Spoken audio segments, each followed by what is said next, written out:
Anytime I say personal brand, I can't help but think of Fat Bastard from the movie when he's like, it's your own personal brand.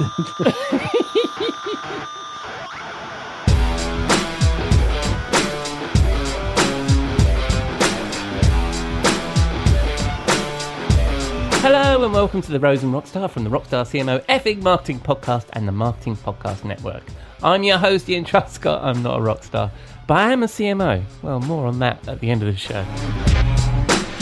It's Saturday the 21st of June, and in a moment I will join my chum, Chief Troublemaker at 7th Bear, Robert Rose, in our virtual bar, the Rose and Rockstar, where he recommends one of his fabulous cocktails, and I pick his brains on a marketing topic that is top of mind for me. This week, what's on my mind is the importance of individual credibility versus brands in content marketing, and what that means for B2B. Should we worry about creating thought leaders and then they leave?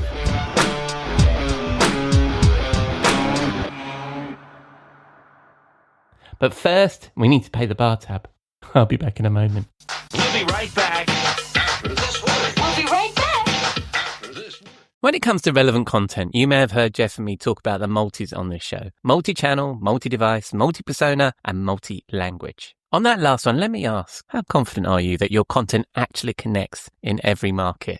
You're not sure? Well, it might be time to check out Phrase. In our experience, this stuff used to be hard, but Phrase makes it simple with its industry-leading AI localization platform that helps you deliver content in multiple languages without losing your tone, your message, or your mind. It automates the manual work, slashes review time, and gives you real data on what's working and where. Brands like Uber and Zendesk trust Phrase to scale their content across the globe and get it right every time. If you're serious about reaching more people and driving better results internationally, head over to phrase.com/MPN and take a look. That's phrase.com/MPN. Meta AI is the personal AI to help you with whatever you need.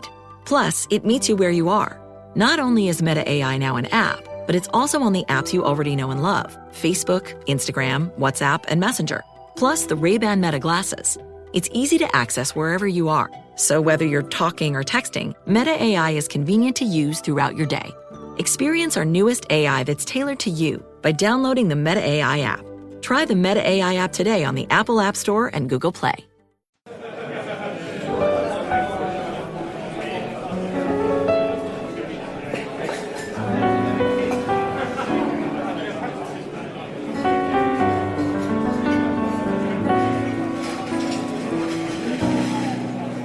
Hello, my friend. Welcome to the bar. Thank you very much, mate. How are you doing? I'm doing really, really well, I have to say. We're on the cusp of a beautiful weekend, and it's just, I had a good week, and I have to say, I'm feeling pretty good. I mean, we're in summer, right? It's officially summer, so there you go. And you live in California. What could be better? That's right. It's officially summer, and it's not a gajillion degrees, and it's absolutely beautiful here. And it's time for some swimming pool and some barbecue. And I mean, Nice. here I was we going to go. ask you about that because when I was on the East Coast, as soon as the weather got too hot, everybody would sit inside the restaurants because it was too hot to sit outside and too humid. Is California? Well, yes, for sure. It gets that way. Yeah. But at the moment, is it temperate enough that you'll sit outside with your barbecue and eat and stuff? Yes, that's a very English good word. I mean, you forget that Americans are dumb and don't understand what the word temperate means. Oh, I'm allowed to insult Americans now. But yes, it is quite temperate. Yes, thank you very much for asking. Yes, quite temperate. I don't want to get into politics or anything, but you can also apply that to, just being temperate. Feeling very posh. I'm feeling very posh today because it is Jolly rather temperate. We've broken out the aluminium as we've gotten our colour in aluminium. Fantastic. All right, so that deserves a drink. What we got? We have a fun drink that we're going to talk about. We're going to celebrate summer here with ostensibly just a classic summer first of summer drink, which is, of course, is our classic margarita. Nice. And we're just going to go with we're going with a regular. So here's the thing. I make a margarita a little differently because I don't like simple syrup. I don't like the sugary sort of stuff. Yeah. So what we do here is we do the margarita with a little bit of, well, not a little bit, a lot of tequila, and then just a tiny, I mean, you can add this to taste. Triple sec, of course. And then a lot of lime juice, like freshly squeezed lime juice. And then it has to have a salt rim on the glass. Yeah.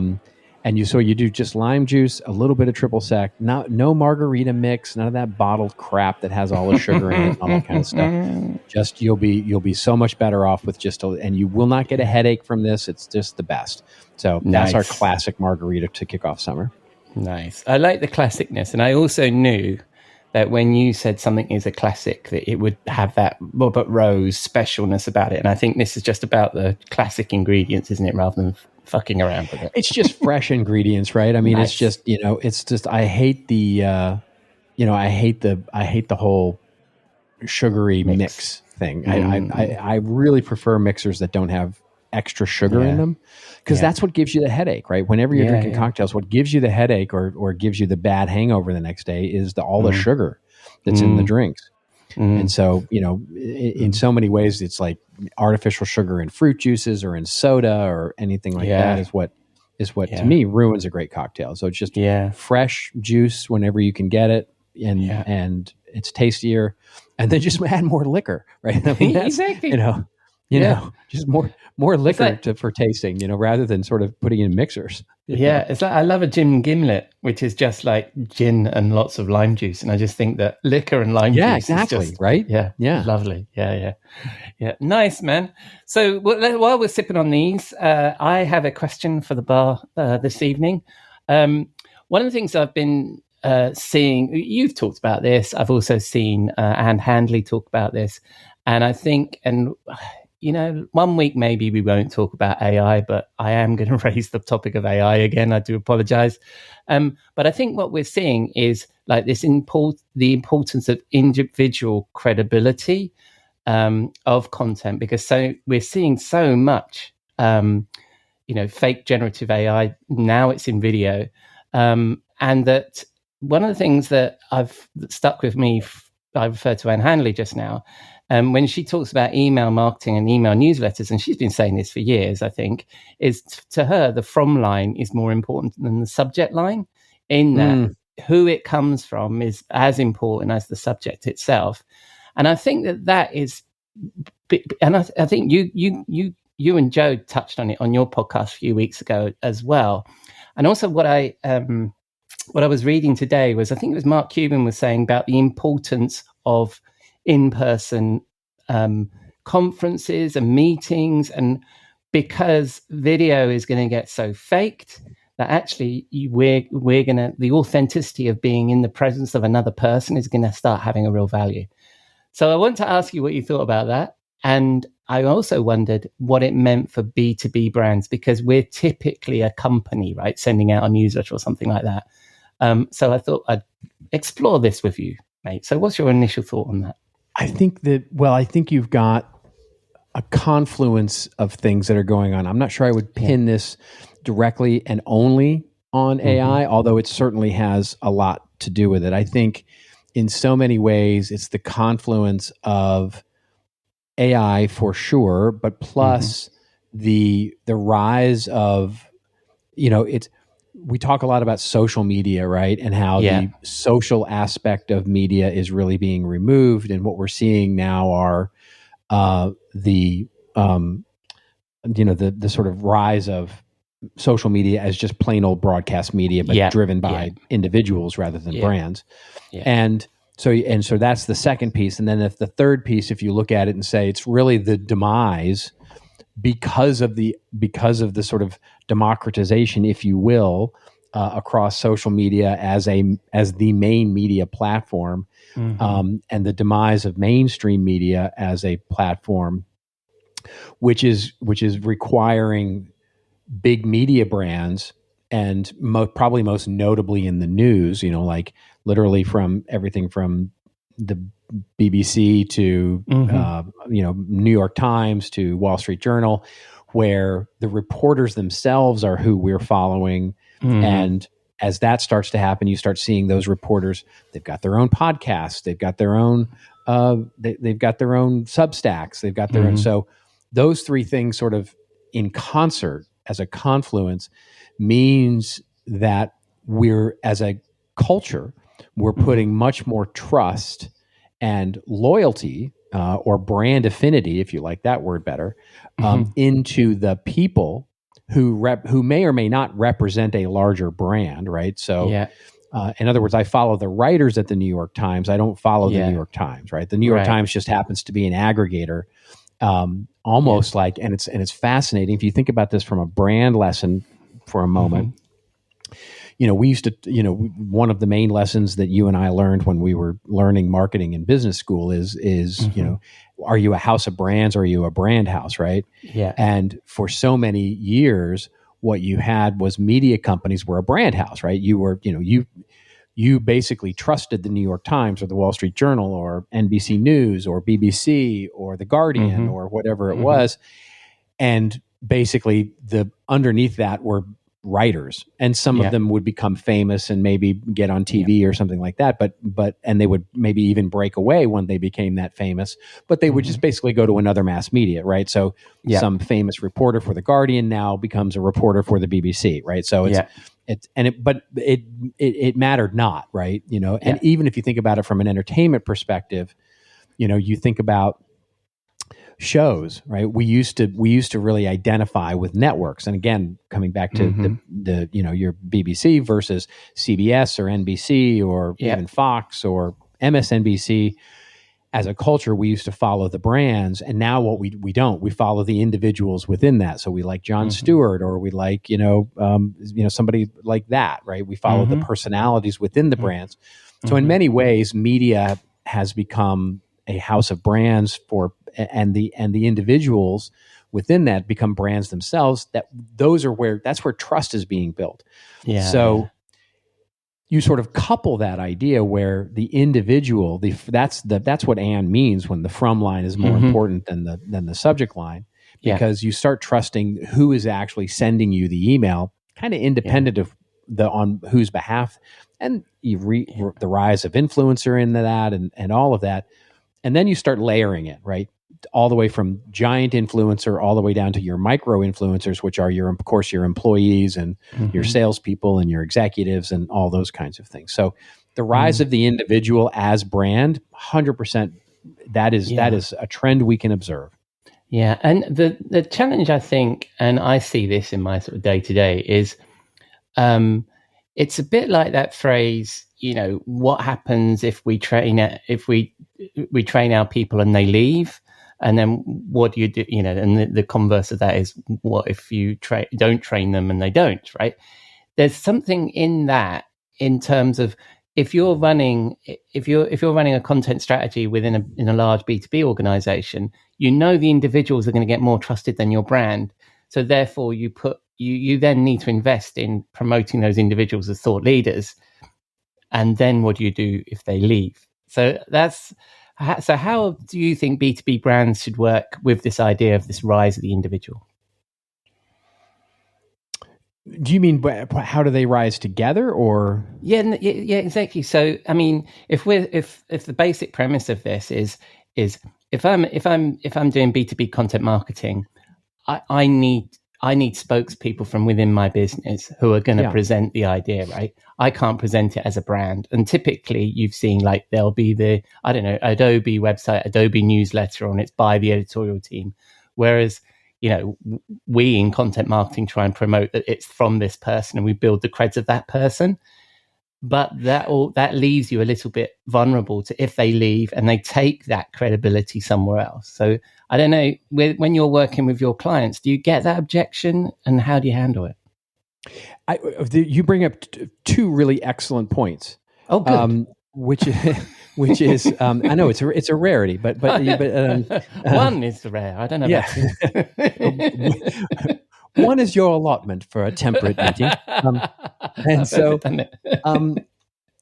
I think so the first question, I'll put it at its most tactical level where we're seeing this work, which is, think about a B2B organization. The way it used to work was let's take social media as an example. The way it used to work well was the brand created a LinkedIn page and would post a bunch of stuff, maybe by multiple people, but basically the brand would post. It's as a sort of single, sort of island, if you will, out there, and try and build a following, trying to build an audience, right? And so the whole goal of social media was to build a large following for your company. And in many ways, we're still dealing with the infrastructure of that, because that's the way, for example, LinkedIn is set up, and your Facebook page, or whatever it is, whatever it is you have as a brand. And so the way it would work is you would all contribute into the Hootsuite or whatever it was, and then the brand would post, and then the people would be out there reposting the brand's stuff, right? Look what we said. Look what we said. And what's so awesome, right? And in many ways, it would link back to some blog post, or it would link back to an event, or it would link back to the website, or whatever it was. Today, it's exactly the opposite. The way we see it actually really working now is where all of the employees basically post their own things, their own version of the same story, right? So you've got a story that you're telling as a brand. The sales guy posts the sales version of that story. The marketing person posts the marketing version of that story. The customer service posts the customer service version of that story. The CEO posts the CEO version of that story to LinkedIn. And what happens is that then the brand page reposts the employees. Right. And so that flip basically does two things. One is that it is a direct reaction to the For You page, which is now endemic across all of the platforms, whether it's Facebook, Instagram, LinkedIn, at all. And so you've got all of those, those kinds of things happening where audience size doesn't matter anymore. Every post has to work for itself, and every post basically has the same chances, quote unquote, to go viral, right? In any particular case. So what you're doing is you're taking advantage of the bigger footprint, right? You're just basically taking a bigger footprint approach to getting your content out there. That's different. Now, apply that same lesson to your newsletter, to your podcast strategy, to your, other elements of what you're doing, even from an event perspective. And you can start to see the pattern where the idea is that how do I surface my people and let the brand be behind the people rather than the other way around? That's the first thing. And the second thing that you brought up, which I think is really interesting, which is the sort of timing aspect of that, right? So how do you do that in a way that, where you might lose somebody, right? Those people might leave the company. They might, they might not be with you any longer. And I think that's just starting to take effect because there's so many issues there that I think are going to come to play here, not the least of which is AI and sort of, we have a big thing here in the States, right? Which is, college players in sports just received the ability to do what's called name, image, likeness contracts, right? They can make money now. They can make money on their name and their image and their likeness, and they can make deals with Coca-Cola or, as their students. And that was a big deal. And now some college players are actually making more money than they would in the pros because, quite honestly, they're making name, image, likeness deals for advertising.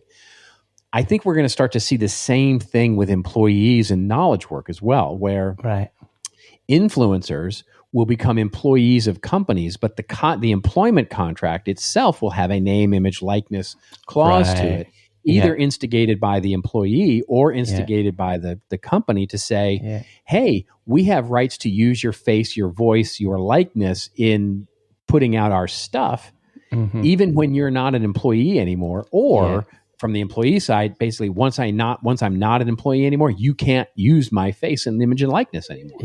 So I think that is a really interesting trend that I'm going to follow. Yeah, and I think the other interesting thing about this is there's a cynical person inside of me here going, well, in reality, the marketing team writes all of the content anyway because it's all ghost written. So you're actually putting proper marketing investment in building these voices up, right? Not every CTO is a particularly good writer or has the time. So somebody in marketing ghostwrites their regular CTO weekly post, builds them up to be this thought leader, and then they leave. And that's maybe I'm taking it too extreme, but I really like your view, which is then that what happened? Yeah, how do we protect the CTO who's now left? And that can we still use his name, likeness, and stuff, because we effectively wrote the content, so we own it, right? So I don't know if there's a slight wrinkle in what you just said in that situation. Yeah, I mean, look. Anybody who says they have this figured out is lying, right? Yeah. We are all. This is all happening in real time. I mean, this is the way that things are developing now. With because I just had this conversation with a brand about 3 months ago. Yeah, where they sort of on their own came to this conclusion, right? That it wasn't something that they saw me write or anybody else write, but they sort of said, "Hey, they're a nonprofit organization," and they basically say, "Hey, I think it's important for us to have." The CEO of the company had started to see some traction on her LinkedIn, and said, I wonder if I applied this to all my employees, if we'd get the same level of traction and support for our nonprofit. Yeah. So they basically said they wanted to motivate, right? Because you can't just force your employees to get involved and lay down a doctrine that says, hey, you must post on LinkedIn about the brand, right? Yeah. And so the question was, how do you mobilize your employee base? How do you mobilize without paying for it, by the way, because that's an easy one, right? For external influencers, you just pay for the exposure. But with your employees, you're really trying to figure out what it is. And what I said to her was, you have to look at it, they have to look at it, and you have to look at it as a win-win, right? In other words, you have to trust in them that basically that they will do good things, that that they will not say stupid things and embarrass you. Yeah. And you can do that through training, and you can do it through socialization, but you basically have to put the trust out there with them to be able to do that, and give them the skills to be able to do it. And on the flip side, you have to motivate them to want to do it. And basically it's positioning it as a win-win, because it is a win-win for those who are going to do this. Well, they're going to further their own career by building their own personal brand through social media. They will look good to other employers, right? They will look good in part of their career, which again comes back to the trust factor that you have to have, that nobody's going to try and poach them as they start getting a little bit famous. And that sort of tacit agreement is a new one for employers and employees. And that's some of this thing that we're going to have to really watch our eye on, because and by the way, there's a third category, which is people who just aren't interested, right? I mean, and you can't force them, right? If you go to an employee and go, hey, I want you to post on Facebook or LinkedIn about news that we're having in our brand, and the employee says, I'm not on social media and I don't care to be on social media. You can't force them to be on that, because so if they're not doing it willingly, it's not worth it to try and force them. No, absolutely. No, it's a great topic. And then we need to wrap it up again. So where would people willingly find great content? Oh, Robert? Boy, you're trying to, I love the way you try and pull all this together. You'll find it on our website at seventhbear.com. Splendid. And when people spin the dial on the interwebs, where are they going to find you, mate? They're going to find me on LinkedIn, basically trying to surface my own personal brand. Splendid. And will you be in the bar next week? Anytime I say personal brand, I can't help but think of Fat Bastard from the movie, when he's like, it's your own personal brand. Just look it up, folks. Go to YouTube and search for Fat Bastard personal brand. You'll get what I mean.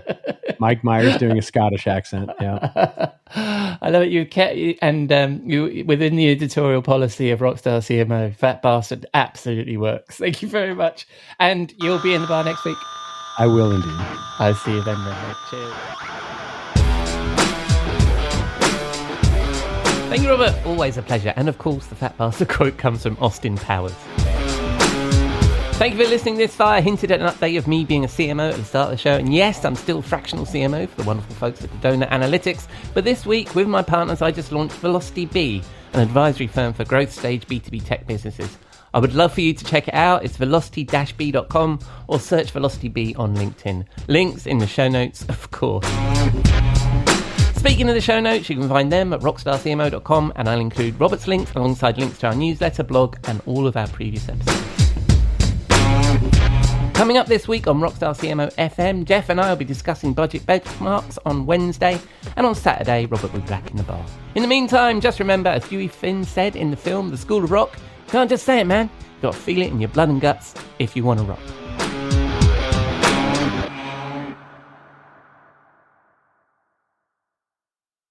You may know you're listening to this show along the Marketing Podcast Network, but did you know there are other great shows on MPN to help your business? Robbie Samuels hosts the On the Schmooze podcast. Robbie, tell listeners what to expect from the show. Since 2015, I've interviewed entrepreneurs who overcame challenges to achieve success in their field or industry. Tune in to On the Schmooze to listen as I ask deep questions to elicit untold stories about leadership and networking. And where can people subscribe? Find the show at ontheschmooze.com or on marketingpodcast.net, or just search for it wherever you get your podcasts. You heard them. Go subscribe. This podcast is heard along the Marketing Podcast Network. For more great marketing podcasts, visit marketingpodcasts.net.